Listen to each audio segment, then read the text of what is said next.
कौन है अडानी का नौकर? राजनीति का ऐसा जोकर जिसने बनाई सबकी चक्कर गिननी। देखिए नई बहस पर नई पटकथा।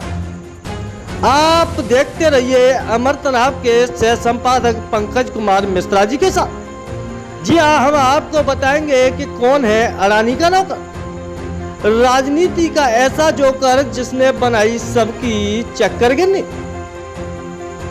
इससे पहले आप हमारे चैनल को सब्सक्राइब करें, बेल आइकन का बटन दबाएं। खबर आपको कैसी लगी कमेंट में आप जरूर बताएं।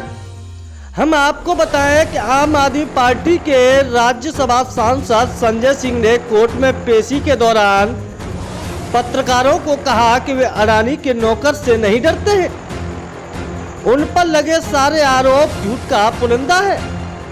वे बेदाग हैं क्योंकि उन्होंने कोई गलत काम नहीं किया।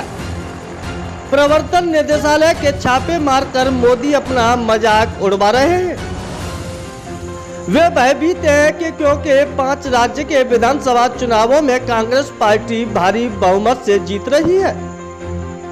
2024 में बीजेपी को 60 से 70 सीट से ज्यादा लोकसभा का सीट नहीं मिलेगा और इंडिया गठबंधन की सरकार केंद्र में बनेगी।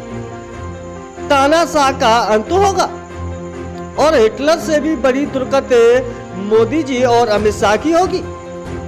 मनीष सिसोदिया के मामले में सुप्रीम कोर्ट में मोदी सरकार की भारी फजीहत हो रही है क्योंकि कोई ठोस सबूत प्रवर्तन निदेशालय को नहीं मिला है जो यह साबित करे कि 200 करोड़ रुपए मनीष सिसोदिया ने लिए हों।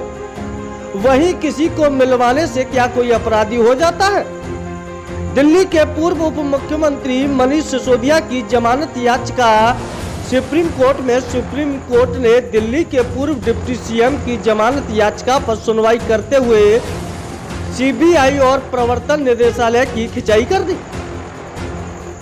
पीएमएलए अधिनियम के दायरे में मनी लॉन्ड्रिंग मामले में जेल में बंद है और शराब लाइसेंस देने में रिश्वत लेने के आरोप में उत्पादन शुल्क संभाल रहे हैं। अदालत ने ईडी की ओर से पेश सरकारी वकील से पूछा, दिल्ली शराब घोटाले में मनीष सिसोदिया को फंसाने के लिए मनी ट्रेल स्थापित करने के सबूत कहां हैं? सबूत कहां है? सुप्रीम कोर्ट ने पूछा कि क्या ईडी के पास अभियुक्त से सरकारी गवाह बने सिसोदिया को किसी भी तरह से मनी लॉन्ड्रिंग मामले से जोड़ने के लिए कोई सबूत है? हम आपको बता दें कि आबकारी नीति घोटाला मामले में सीबीआई की पूरक चार्जशीट में मनीष सिसोदिया को आरोपी के तौर पर नामित किया गया है। सुप्रीम कोर्ट ने गुरुवार को दिल्ली उत्पाद शुल्क नीति मामले में आम आदमी पार्टी नेता मनीष सिसोदिया के खिलाफ ईडी के मामले पर सवाल उठाए। अदालत ने धन शोधन निर्माण अधिनियम के तहत आरोप स्थापित करने के लिए मजबूत सबूतों की आवश्यकता पर जोर दिया। एजेंसी द्वारा अब तक प्रस्तुत सबूतों के बारे में संदेह व्यक्त किया। अदालत ने यह कहते हुए आपके ईडी मामले के अनुसार मनीष सिसोदिया के पास कोई पैसा नहीं आया। पीठ ने पूछा तो शराब समूह से पैसा कैसे आया? आपने 2 आंकड़े लिए हैं, 100 करोड़ और 30 करोड़। उन्हें यह भुगतान किसने किया? ऐसे बहुत से लोग हो सकते हैं जैसे पैसे दे रहे हो, जरूरी नहीं कि वे शराब से जुड़े हों। न्यायमूर्ति खन्ना ने जोर देकर कहा कि आपको एक श्रृंखला स्थापित करनी होगी। यह पूरी तरह से स्थापित नहीं होती। आप देखिए, पैसा शराब लॉबी से व्यक्ति तक पहुंचना चाहिए। हम दोनों आपसे सहमत हैं कि श्रृंखला स्थापित करना मुश्किल है क्योंकि सब कुछ गुप्त रूप से किया जाता है, लेकिन यही से आपकी क्षमता आएगी, उन्होंने कहा।